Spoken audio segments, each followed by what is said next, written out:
தந்தை வேதாத்ரி மகிழ்ச்சியங்கள் தனி மனிதன் அமைதி பெறுவதற்காக உடல் நலத்திற்கு உடற்பயிற்சி, உயிர் வளம் பெற காயகல்ப பயிற்சி, மனம் அமைதி பெற அகத்தவம் மற்றும் அகத்தாய்வு பயிற்சிகளை அளித்துள்ளார்கள். இத்தகைய சிறப்பான மனவளக்கலை எனும் வாழ்க்கை கல்வியை உலக சமுதாய சேவா சங்கம் ஸ்கை யோகா இணைய வழியே 12 நாட்கள் அடிப்படை பயிற்சியாகவும் அதனை தொடர்ந்து 4 மாதங்கள் சான்றிதழ் கல்வியாகவும் நம் இல்லம் தேடி வந்து அளித்து வருகிறது. இந்த சிறப்பான செய்தியினை நமது உறவுகளிடமும் நட்புகளிடமும் பகிர்ந்து அனைவரும் உடல் நலத்துடன் ஆரோக்கியமாக அமைதியாக வாழ நம்மால் ஆன சிறு உதவியினை செய்வோம். மகரிஷியின் கனவாம் உலக அமைதிக்கு நம்மால் என்ற சிறு தொண்டினை செய்து குருவின் நனவினை நனவாக்குவோம். மேலும் விவரங்களுக்கு குண்டலினி யோகா .edu.in இணையதளத்திற்கு செல்லவும். வாழ்க வளமுடன்.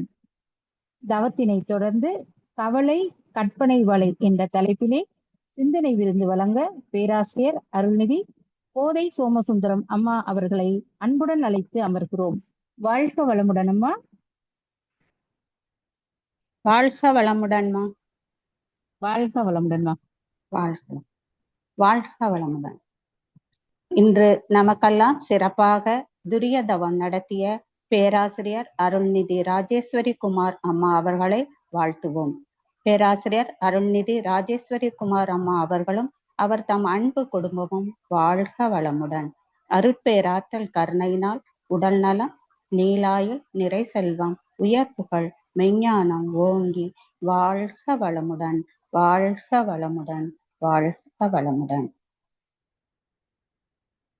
வாழ்க வையகம், வாழ்க வையகம், வாழ்க வளமுடன். சிந்தனையை உடல் நலத்தை சீரமைத்து உய்வித்த குருவே வாழ்க, குரு புகழ் வாழ்க. குருவின் பொற்பாதங்களை வணங்கி இன்றைய சிந்தனையை தொடங்குவோம். இன்று நாம் சிந்திக்கக்கூடிய தலைப்பு கவலை கற்பனை வலை என்ற தலைப்பில் சிறிது நேரம் சிந்திக்கலாம். வேதாத்ரி மகரிஷி அவர்கள் உடலுக்கு உடற்பயிற்சி, உயிருக்கு காயகல்ப பயிற்சி, மனதிற்கு தவமும் தற்சோதனை, அதாவது அகத்தாய்வுன்னு கொடுத்தாங்க இல்லைங்களா? அதுல அகத்தாய்வுல எண்ணத்தை ஆராய்தல், ஆசையை சீரமைத்தல், சினத்தை தவிர்த்தல், கவலையை ஒழித்தல், தன்னை ஏறுதல், அதாவது நான் யார் என்று எல்லாத்துக்கும் அகத்தாய்வு கொடுத்தாங்க. அதுல ஒண்ணுதான் கவலை. கவலையை பத்தி நல்ல நமக்கு தெளிவாகவும் நம்ம அதுல இருந்து எப்படி மீண்டு வரலாங்கிறதுக்கும் அழகா அகத்தாய்வு கொடுத்துருக்காங்க. அதை பற்றி நம்ம கொஞ்ச நேரம் சிந்திக்கலாம். கா கூட்டல் வலை, அதாவது கவலைக்கு பிரிக்கிறாங்க. கா பிளஸ் வலை கவலை. காங்கிறது கற்பனை, கவலை என்பது கற்பனை வலை. மனித மனம் சாதாரணமா கடந்த காலத்துல நிகழ்ந்த துன்பங்களையே திரும்ப திரும்ப நிலைச்சிருக்கு, அல்லது எதிர்காலத்தை பற்றிய கற்பனையான எண்ணங்களில் மிதக்கும். நிழல் ஒருபோதும் நிஜமாவது இல்லை. அத நம்ம முதல்ல தெரிஞ்சுக்கணும். யாதனின் யாதனின் நீங்கியான் நோதல் அதனின் அதனின் இளன் அப்படின்னு திருவள்ளுவர் சொல்றார். உடலின் களங்கங்களாகிய நோய்களும் உள்ளத்தின் களங்கங்களாக விளங்கும் வாழ்க்கை சிக்கல்களும் கவலையாக மாற்றம் பெறுகின்றன. உடலுக்கோ மனதிற்கோ சிக்கல் வரும்போது அந்த சிக்கலை சந்திக்க போதிய பலமில்லாத மனநிலையைத்தான் கவலை என்கிறோம். கவலை என்ற சொல்லுக்கு ஏற்றம் அப்படின்னு சொல்லுவாங்க. அதாவது நம்ம பார்த்திருக்கலாம், கிராமப்புறங்கள்ல போனீங்கன்னா அந்த வயல்காட்டுல நெல்க்கு நீர் பாய்ச்சுவாங்க இல்லையா, வயல்காட்டுல ஏற்றம்னு சொல்லுவாங்க. அந்த ஏற்றத்துல கீழே ஒரு இது ரவுண்டா கட்டியிருப்பாங்க, அதுக்கு பேர் கவலை.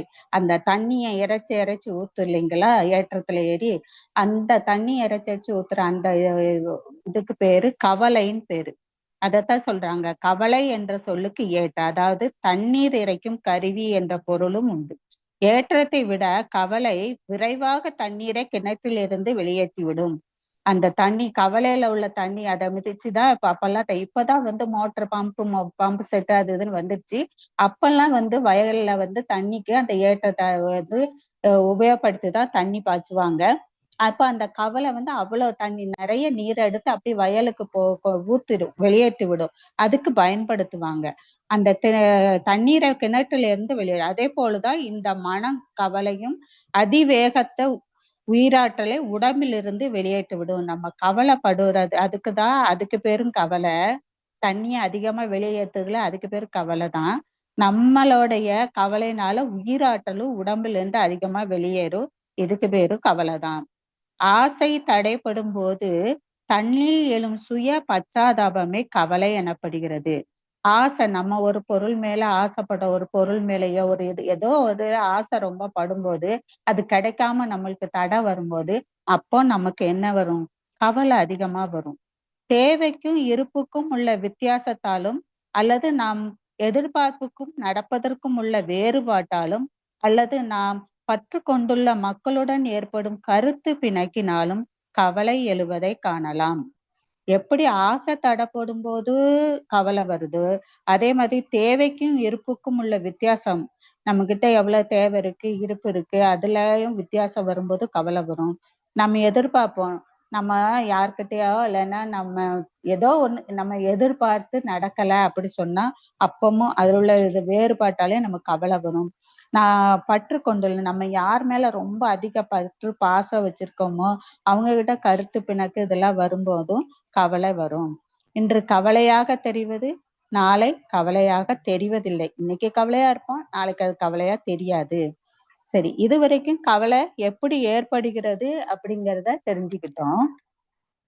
இனி மகரிஷி சொல்றாங்க, தப்பு கணக்கிட்டு தானொன்றை எதிர்பார்த்தால் ஒப்புமோ இயற்கை விதி ஒழுங்கமைப்பிற்கு ஒத்தபடி அப்போதைக்கு அப்போது அளிக்கும் சரி விளைவு எப்போதும் கவலையுற்று இடர்படுவர் இதை உணரா.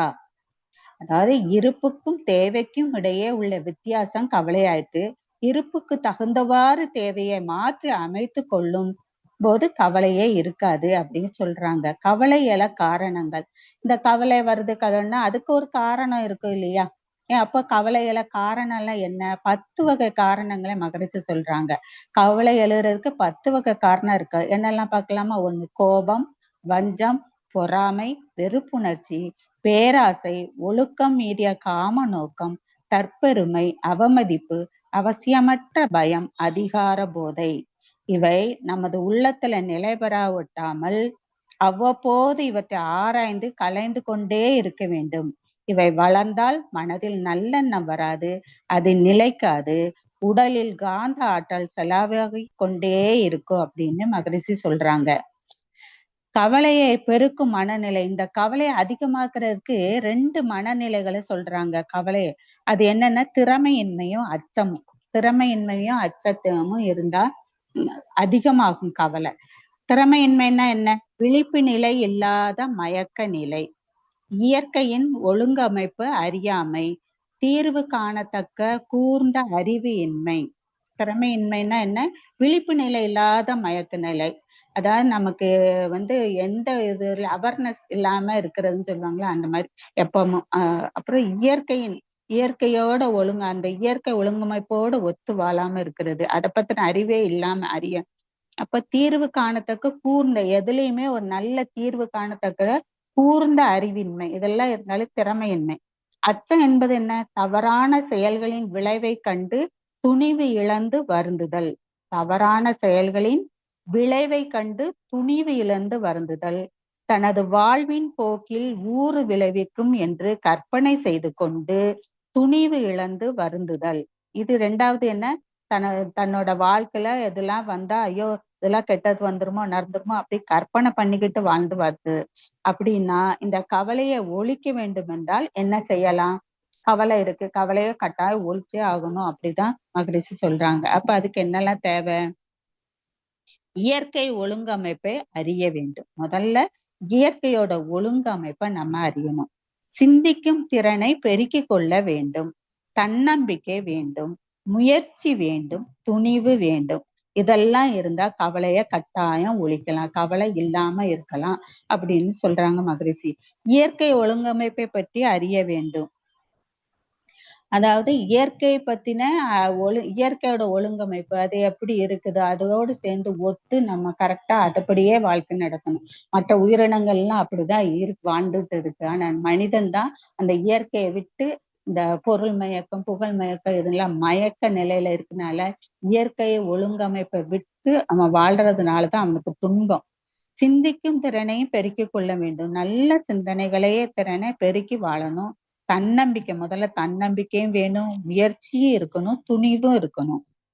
கவலை எழாமல் காக்குறதுக்கு என்ன செய்யணும்? அனாவசியமா சிக்க வைத்து தானே வருத்தம் செய்து கொள்ளாதிருத்தல். அனாவசியமா சிக்க வைத்து நம்மளே நமக்கு பிரச்சனைய உண்டு பண்றது. அவசியமற்ற முறையில் பிறர் செயலில் தலையிடாது இருத்தல். அவசியமே இருக்காது, பிறருடைய இதுல போய் நம்ம தலையிடுறது. எந்த காரணத்தை கொண்டு போதிய நீதி உணர்வு இல்லாமல் தன் கடமையிலிருந்து வலுவாது இருத்தல். இந்த மூணும் தான் சிந்தனை திறனை மேம்படுத்தணும். அதாவது தீர்வு காணத்தக்க கூர்மையான அறிவை வளர்க்க சிந்தனை ஆற்றல் தேவை. சிந்தனை திறனை மேம்படுத்த 3 அடுக்கு பயிற்சி முறை தேவைப்படுது. பாருங்க, சிந்தனை திறனை மேம்படுத்துறதுக்கு 3 அடுக்கு. என்னெல்லாம்? திட்டமிட்டு செயல்புரிதல், விழிப்பு நிலை, தற்சோதனை. அப்ப இந்த திட்டமிட்டு செயல்படுதல்னா என்ன? எச்செயலை செய்வதானாலும் அதனுடைய விளைவு என்னவாக இருக்கும் என துல்லியமாக கணக்கிட வேண்டும். அதற்கு ஏற்ப எண்ணம், சொல், செயல் 3ஐயும் செயல்படுத்த வேண்டும். திட்டமிட்டு செயல்புரிதல் அதாவது நம்மளுடைய சிந்தனை திறனை வளர்த்துக்கிறோம்னா அதுக்கே 3 அடுக்கு பயிற்சி தேவை. அந்த 3 அடுக்கு பயிற்சி என்னெல்லாம்? திட்டமிட்டு செயல்புரிதல், விழிப்பு நிலை, தற்சோதனை சொல்றாங்க. இப்ப திட்டமிட்டு செயல்புரிதல்னா என்ன? எச்செயலை எந்த செயலை செஞ்சாலும் அதனுடைய விளைவு என்னவாக இருக்கும் அப்படின்னு நம்ம துல்லியமா முதல்ல கணக்கிடணும். அது நல்ல செயல் செஞ்சா நல்ல விளைவு கிடைக்கும், கெட்ட செயல் செஞ்சா துன்பமான விளைவுதான் கிடைக்கும். அதற்கு ஏற்ப நம்மளுடைய எண்ணம், சொல், செயல் 3ஐயும் செயல்படுத்த வேண்டும். இதத்தான் வள்ளுவர் என்ன சொல்லுதாரு? எண்ணி துணிக கருமம் துணிந்தபின் எண்ணுவம் என்பது இழுக்கு அப்படின்னு சொல்றாரு. அடுத்து விழிப்பு நிலை இல்லையா? 2வது விழிப்பு நிலை சொல்லிருக்காங்களே, தேவை, பழக்கம், சூழ்நிலை ஆகியவற்றை உணர்ச்சி வயப்படாது தன்னையும் தான் அடைய வேண்டிய பயனையும் மறவாத விழிப்பு நிலையிலேயே செயலாற்றும் திறன்தான் விழிப்பு நிலையாகும். அதாவது தேவை, பழக்கம், சூழ்நிலை. நம்மளுடைய தேவை என்ன? நம்ம பழக்கம், சூழ்நிலை ஆகியவற்றெல்லாம் உணர்ச்சி வயப்படக்கூடாது. தன்னையும் தான் அடைய வேண்டிய பயனையும் மறவாது விழிப்பு நிலையிலே நம்மளை பற்றியும் நம்ம இதனால வரக்கூடிய பயனை பற்றியும் நல்ல விழிப்பு நிலையிலே செயலாற்றணும் அப்படின்னு. தற்சோதனை அடுத்து மனம் தன்னை தூய்மை செய்து கொள்ள எடுக்கும் முயற்சியே அகத்தாய்வாகும். தன்னை பற்றி, தன் தேவை பற்றி, தன் செயலின் விளைவை பற்றி, தன் தகுதியை பற்றி, தன் மதிப்பை பற்றி ஆராய்வதுதான் தற்சோதனை. இதைத்தான் மகரிஷி நமக்கு கொடுக்காங்க. முக்கியமா கொடுக்கறது இதுதான். இதை செஞ்சாலே நம்மளுக்கு எந்த பிரச்சனையுமே கிடையாது. கட்டாயம் இதை எல்லாருமே செய்யணும். ஆனா நம்ம எல்லாம் உடற்பயிற்சி செய்வோம், காயக்கல்ப பயிற்சி செய்வோம், தவம் செய்வோம். ஆனா அகத்தாய்வு மட்டும் செய்யணும்னா நம்மளுக்கு நேரம் இல்ல, கஷ்டமா இருக்குங்கிறோம். ஆனா இந்த தற்சோதனை பண்றதுனால நமக்கு எவ்வளவு பலன் பாருங்க. என்னெல்லாம் சொல்லுவாங்க பாருங்க. மனம் தன்னை தூய்மையா செய்து கொள்ள வேண்டும் முயற்சி தான் அகத்தாய்வு. நம்ம மனசை தூய்மையா வச்சிருக்கிறதுக்கு தான் அகத்தாய்வு. அது தன்னை பற்றி, தன் தேவையை பற்றி, தன் செயலின் விளைவை பற்றி, தன் தகுதியை பற்றி, தன் மதிப்பை பற்றி ஆராய்வதுதான் தற்சோதனை. ஒவ்வொரு நாள் இரவும் படுக்க முன்னால அந்த செய்த செயல்களை நினைவுக்கு வந்து அவற்றில் விளைந்த நன்மை தீமைகளை ஆராய்வதுதான் அகத்தாய்வு. அதே மாதிரி நம்ம பிறராலும் துன்பங்கள் வரும், பிறராலும் கவலைகள் வரும். நாமே சிக்கல்களை தோற்றுவித்துக் கொள்ளாவிட்டாலும் கூட ஒன்றிருக்க ஒன்றாக, ஒன்று போய் ஒன்றாக வாழ்க்கையில் சிக்கல்கள் வந்து கொண்டேதான் இருக்கும். முதல்ல நம்மளுக்கு நாமளே சிக்கல்களை உண்டாக்கிக்கிடுவோம். அடுத்து என்னது? ஒண்ணு பின்னால ஒண்ணு தொடர்ந்து வாழ்க்கையில சிக்கல்கள் வந்து கொண்டேதான் இருக்கும். வாழ்க்கை என்பது சிக்கல் நிறைந்த மனப்போராட்டம். உடலும் உயிரும் சேர்ந்ததுதான் ஒரு சிக்கல் தானே. அதிலிருந்து உருவாகும் சிக்கல்கள் மற்ற எல்லா சிக்கல்களுக்கு காரணமா இருக்கு. சிக்கல் இல்லாத வாழ்வு ஒரு மனிதனுக்கு அமையவே அமையாது. அப்படி அமைஞ்சாலும் ஏதேனும் ஒரு சிக்கலை உருவாக்கி கொண்டு தவிக்கும் வாழ்வில் எந்த மனிதனும் சும்மா இருக்க மாட்டான். எனவே நம் மனம்தான் சிக்கலை அவிழ்க்க வேண்டும், மனம்தான் தெளிவு பெற வேண்டும். இதுக்கு வள்ளுவர் இன்னொரு குரல்ல சொல்றாரு, துன்பத்திற்கு யாரோ துணையாவார், தாமுடைய நெஞ்சம் துணையால் வழி என்று வள்ளுவர் சொல்றாரு. இந்த கவலைக்கு கடமை உணர்வும் இருக்குது. கவலை வேறு, பொறுப்புணர்ச்சி வேறு அப்படின்னு சொல்லிட்டு கவலைப்படக்கூடாது என்பதற்காக வந்துவிட்ட சிக்கலை என்னவது மறந்து விடலாகாது. அதாவது நம்மளுடைய கவலை வேற, பொறுப்புணர்ச்சி, நம்மளுக்குன்னு குடும்பத்துல ஒரு பொறுப்புணர்ச்சி இருக்கு இல்லையா? அதுல கவலைப்படக்கூடாது என்பதற்காக வந்துவிட்ட சிக்கல்கள், நமக்கு சிக்கல் வந்துட்டு அப்படிங்கிறத மறந்து கூடாது. சிக்கலை ஏற்கத்தான் வேண்டும், எதிர்கொள்ளத்தான் வேண்டும், ஆராயவும் வேண்டும் அப்படின்னு மகரிஷி சொல்றாங்க. கவலைகளை போக்க கடமைகளில் நில்லுங்கள். இதனையே வள்ளுவர் சொல்லுதாரு. வெள்ளத்தனைய இடும்பை அறிவுடையான் உள்ளத்தின் உள்ள கெடும் என்று சொல்றாரு. கடமையுணர்வு வந்தால்தான் சிக்கல்களை தீர்க்கக்கூடிய அளவுக்கு துணிவும் தெளிவும் வரும் அப்படிங்காங்க. கடமையை தெரிந்து செயலாற்றும் போது கவலை ஏற்படாது. இப்போ வீட்டுல உதாரணம் சொன்னா, மகன் 80 மதிப்பெண் வாங்குறான்னு வச்சுக்கோங்க, வாங்கணும் அப்படின்னு நம்ம எதிர்பார்த்து வச்சிருப்போம். இன்னைக்கு இவன் நல்லா படிச்சிருக்கான், இந்த சப்ஜெக்ட்ல இவன் 80 மார்க் வாங்கிடுவான் அப்படின்னு எதிர்பார்க்கிறோம். எதிர்பார்க்கறதுல தவறு இல்லை. ஆனா 50 மதிப்பெண் தான் வாங்கி இருக்கான். அவனுக்கு அவனோட தகுதிக்கு அவனால 50 மார்க் தான் வாங்க முடியுது. ஆனா நாம தான் என்ன எதிர்பார்த்து வச்சுட்டோம், 80 மார்க் வாங்கியிருக்கான், சரியா அப்படின்னு. அதுக்கு இன்னைக்கு நாம என்ன செய்யணும் அப்படின்னு பார்க்கணும். அவன் 50 மார்க் தான் வாங்கிட்டு வந்திருக்கிறான், அதுக்கு நம்ம என்ன செய்யணும்னு பார்க்கணும். அவனுக்கு நம்ம எந்த விதத்துக்கு, ஏன் 50 மார்க் எப்படி குறைஞ்சது, எதனால குறைஞ்சது, அதுக்கு நம்ம என்ன செய்யலாம், வேற டியூஷன் ஏதாவது வைக்கலாமா, இல்ல நம்மளே கூட கொஞ்ச நேரம் செலவு பண்ணி அவங்களுக்கு சொல்லி கொடுக்கலாமா அப்படின்னு சொல்லி நாம அதை யோசிச்சு அந்த கடமையை செஞ்சு அவங்களை 80 மார்க் வாங்க வைக்க முடியும். நம்ம அதுக்கு கவலைப்பட்டுட்டு இருக்காம நம்மள செய்யலாம். இதுதான் கடமை உணர்வும் அப்படி சொல்லி மகிழ்ச்சி சொல்றாங்க. நினைப்பும் நடப்பும், அதாவது ஞானிகள் நினைப்பது எல்லாம் நடக்குன்னு, அறிஞர்கள் நடக்கக்கூடியதை மட்டும் நினைக்கிறார்கள், நடக்க முடியாததை நினைப்பதில்லை. முற்கால அனுபவம், இன்றைய சூழ்நிலை, எதிர்கால விளைவு ஆகியவற்றை மனதுல கொண்டு நடக்கக்கூடியதை மட்டுமே நினைக்கும் போது கவலைகளை தீர்க்க முடிகிறது. அதாவது இயற்கையின் அமைப்பு, இயல்பு, நியதி, காலம் இவற்றை அறிந்து எல்லை கட்டிய மனநிலையிலிருந்து விடுபட்டு தன்முனைப்பற்று செயல்படும் போது சிக்கல்கள் உண்டாகாது அப்படின்னு சொல்றாங்க. கவலையினால உண்டாகு கேடுகள்லாம் இருக்கு பாருங்க. அதனால உடம்புக்கு என்னென்ன கேடுகள்லாம் வருது பாருங்க. கவலையினால உயிராற்றல் வேகமா எண்ண அலைகளாய் மாறி விரயமாகிறது. கவலையினால் இரத்த அழுத்தம், அஜீரணம், குடல் புண், தலைவலி, சுவாச நோய்கள் போன்றவை மிகுதியா மிகுகின்றன. அதாவது வரவு செய்து அதிகமும் ஆகுது. கவலைப்பட அதிகமாகும் இந்த நோயெல்லாம். கவலைப்படுவதால் சிக்கல்களை தீர்க்க முடிவதில்லை. கவலைப்படுவதால் சிக்கலின் தன்மையை கணிக்க முடியாமல் போகிறது. சிக்கல்கள் பெரிதாக தோன்றுகிறது. சிக்கலை அதன் நுட்பம் தெரிந்து அவிழ்க்கும் திறமையும் குறைந்து போகிறது. கவலைப்பட்டுக்கிட்டே இருந்தோம்னா நம்ம அந்த பிரச்சனையில இருந்து எப்படி விடுபட்டு வெளியே வருவோம்? அதனால எவ்வளவு கேடுகள் வருது பாத்தீங்களா?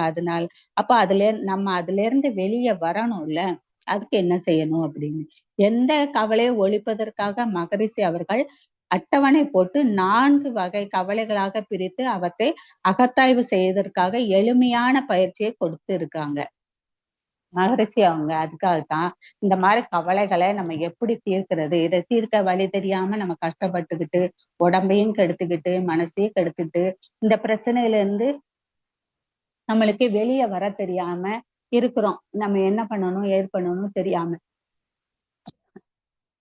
இதுக்கு ஒரு சின்ன கதை மூலம் சொல்லிக்கலாம், அதுக்கப்புறம் அட்டவணை பார்க்கணும். என்னன்னா, கிருஷ்ணதேவராயர், நீங்க எல்லாம் கேள்விப்பட்டிருப்பீங்க இல்லையா? தெனாலிராமன் கதை தான் அது. அந்த கிருஷ்ணதேவராயருங்கிற அரசர் என்ன பண்றாருன்னா, தன்னோட அரசவையை கூட்டி மந்திரிகள் அமைச்சர்கள் எல்லாரும் இருக்காங்க. அதுல சொல்றாரு ஒரு நாள், எனக்கு காற்றுல மிதக்கிற மாதிரி ஒரு அரண்மனை வேணும் அப்படின்னு சொல்லி கேக்குறாரு. உடனே அந்த அரசவையில இருக்கிற மந்திரிகள் இவங்கெல்லாம் ரொம்ப திகைச்சு போயிடுறாங்க.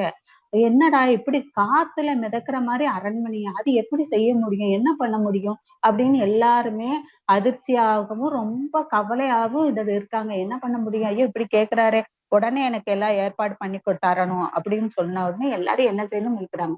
அப்ப அந்த அமைச்சரவையில ரொம்ப புத்திசாலியானவர் தெனாலிராமன் இல்லையா? மிகுந்த புத்திசாலியான திறமையான அமைச்சர் தெனாலிராமன். அவரு சரின்றாரு. எல்லாரும் சொன்னாங்க, என்ன நீ சரின்னு சொல்லிட்ட, எப்படி அது நடக்கும், நீ பாட்டு சரின்னு சொல்லிட்டியே அப்படின்னு.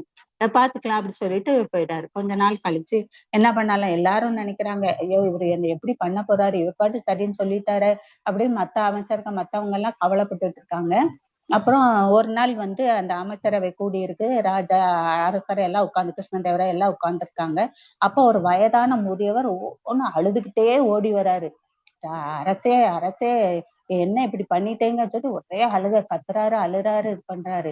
உடனே கிருஷ்ணதேவராயர் கேக்குறாரு, ஏன் அழுறீங்க, என்ன நடந்து முதல்ல அதை சொல்லுங்க, எதுக்காக அழுறீங்க அப்படி சொன்னோடனே, அரசே நேத்து நீங்க வந்து வீட்டுல வந்து என்னுடைய சொத்துக்கள், என்னுடைய பணம், என்னுடைய பொருட்கள், நகை எல்லாத்தையும் திருடிட்டீங்களே, உங்களுக்கு இது நியாயமா, இப்படி நீங்க பண்ணலாமா அப்படி சொல்லி சொல்றாரு. அரசருக்கு ஒண்ணுமே புரியல. என்ன சொல்ற நீ, நான் ஓ வீட்டுல நானே அரசன், நான் எதுக்கு ஓ வீட்டுல வந்து திருட போறேன்னு சொல்லி 2 பேருக்குள்ள பயங்கரமான வாக்குவாதங்கள் மாத்தி மாத்தி தர்க்கம் நடந்துகிட்டே இருக்குது.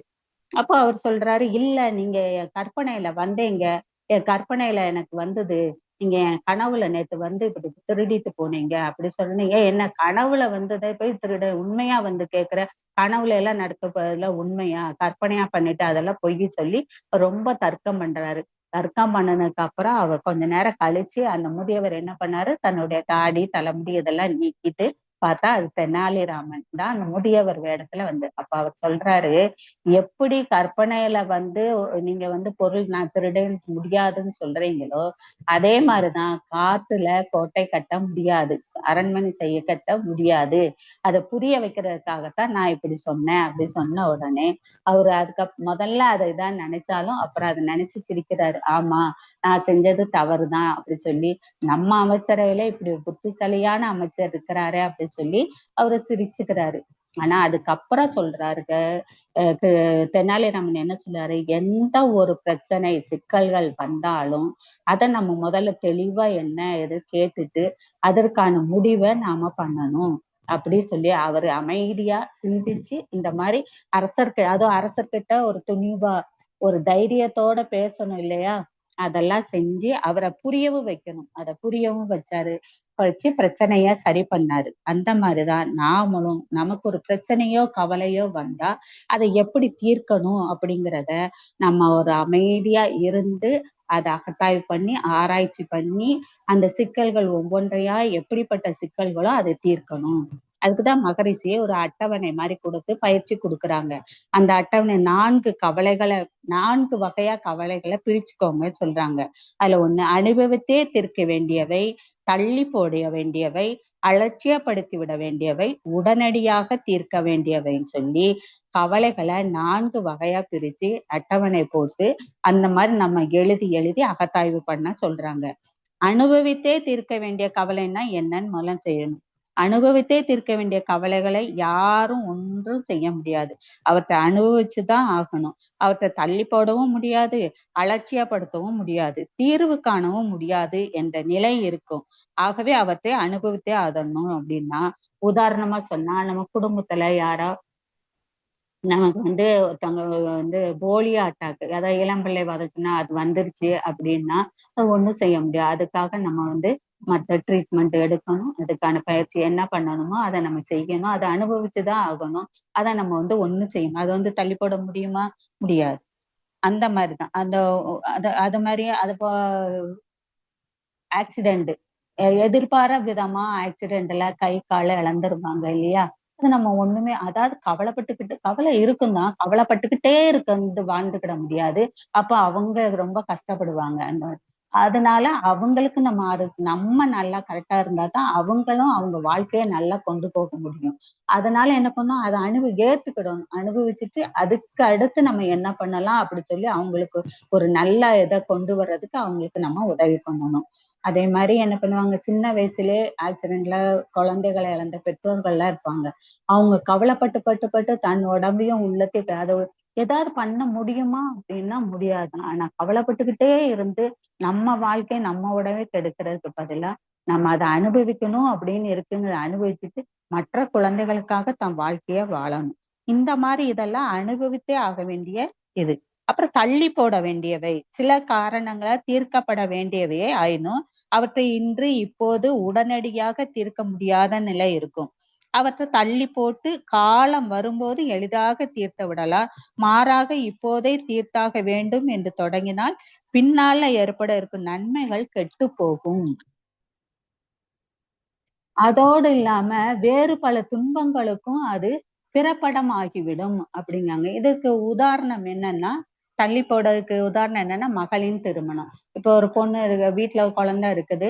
அந்த பொண்ணுக்கு வந்து கல்யாணம் பண்ணணும், 25 வயசு ஆயிடுச்சு, மாப்பிள்ளை பார்க்கணும் அப்படின்னு சொல்லிட்டு அந்த அம்மா வந்து வீட்டுல உள்ள இந்த அப்பா கிட்ட அடிக்கிறது, நீங்க என்ன பேசாம உட்கார்ந்துகிட்டே இருக்கீங்க, பொண்ணுக்கு மாப்பிள்ளை பார்க்கணும் இல்லையா, சீக்கிரம் மாப்பிள்ளைய பாருங்க நல்லா அப்படி சொல்லிட்டே இருப்பாங்க. அது அவங்க அப்பாவால உடனே அதை செஞ்சிட முடியுமா?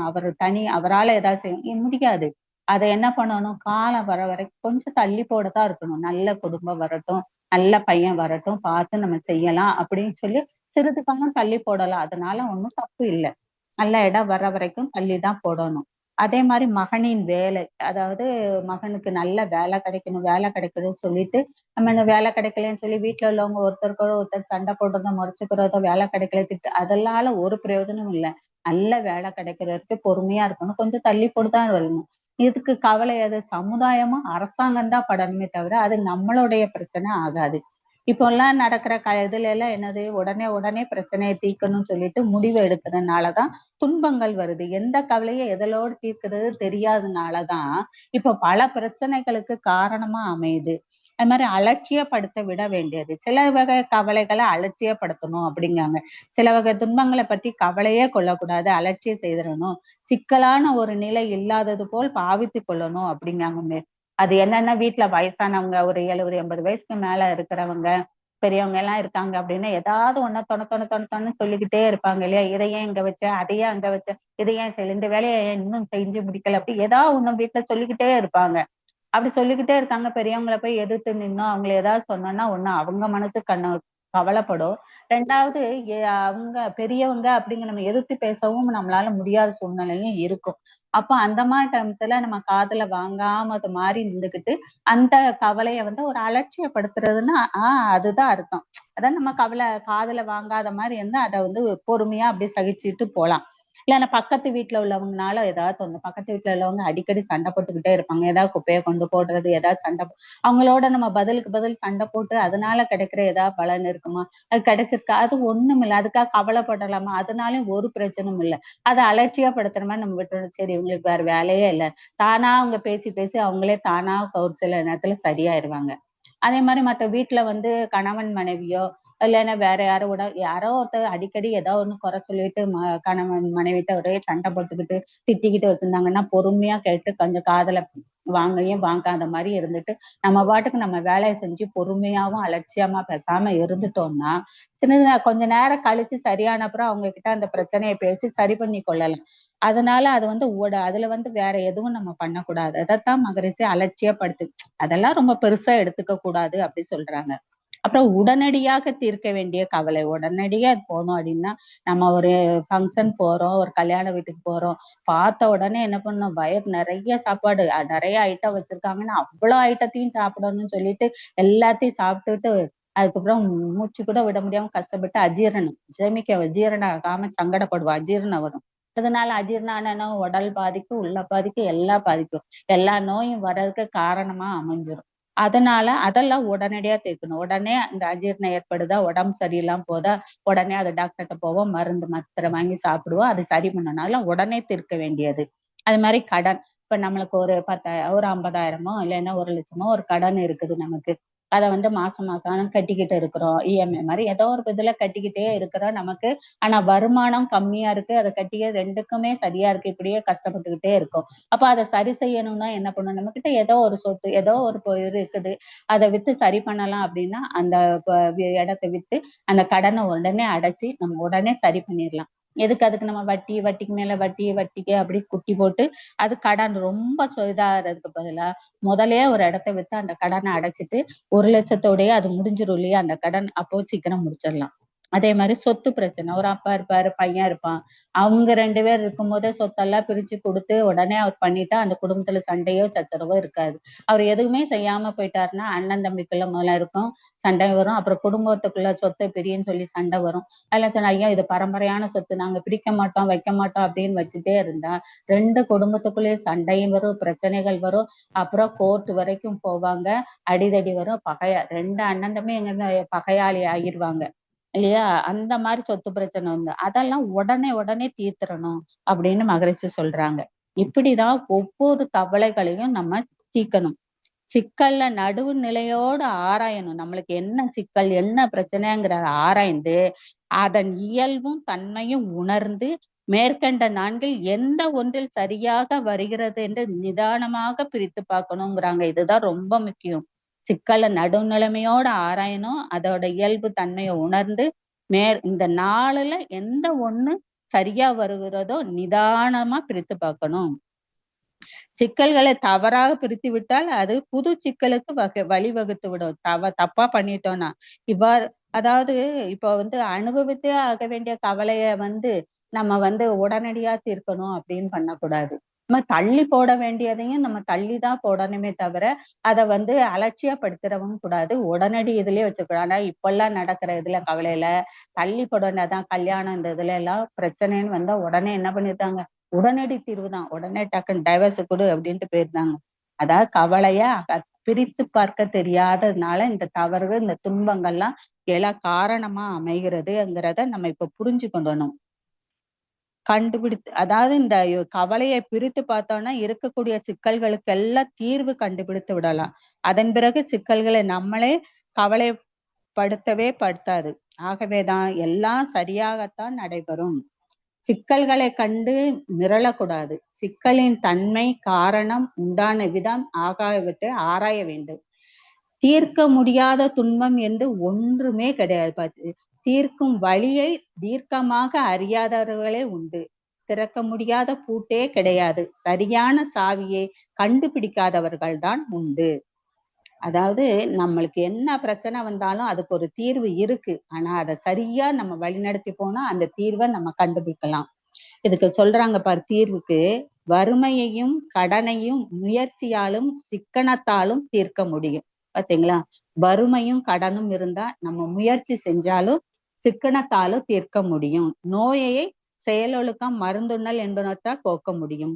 கருத்து வேறுபாடுகளை காரணம் அறிந்து நீக்கியும் விட்டு கொடுத்தும் விளக்கம் கூறி மனநிறைவை ஏற்படுத்தி தீர்க்கணும். பேராசை பொறாமை போன்ற தீய குணங்களின் விளைவுகளை நிறைமனப்பட்டு தீர்க்க வேண்டும். பொருள் புகழ் செல்வாக்கு ஆகியவற்றின் இழப்பை முயற்சி ஒழுக்கம் சமூக தொண்டு மூலம் சரி பண்ணலாம். இவ்வாறு சிக்கல்களை நம்ம தீர்த்து கொள்ளலாம். கடந்த காலம் என்பது ஒரு உடைந்த பானை மாதிரி. உடைந்த பானையில தண்ணீர் பிடிக்க முடியாது. எதிர்காலங்கிறது மதில் மேல் பூனை மாதிரி. அதுபோல் நாம் கற்பனையான எண்ணங்களும் கடந்த காலத்தையும் எதிர்காலத்தையும் நினைக்கிற மனம் நிகழ்காலத்தை மறந்து விடுது. நிகழ்காலம் என்பது கையில் இருக்கு, வீணை போன்றது. அந்த மீனையை மீட்ட தெரிந்தால் மீட்டுபவர்களுக்கும் ஆத்ம திருப்தி, கேட்பவர்களுக்கும் ஆனந்தம்.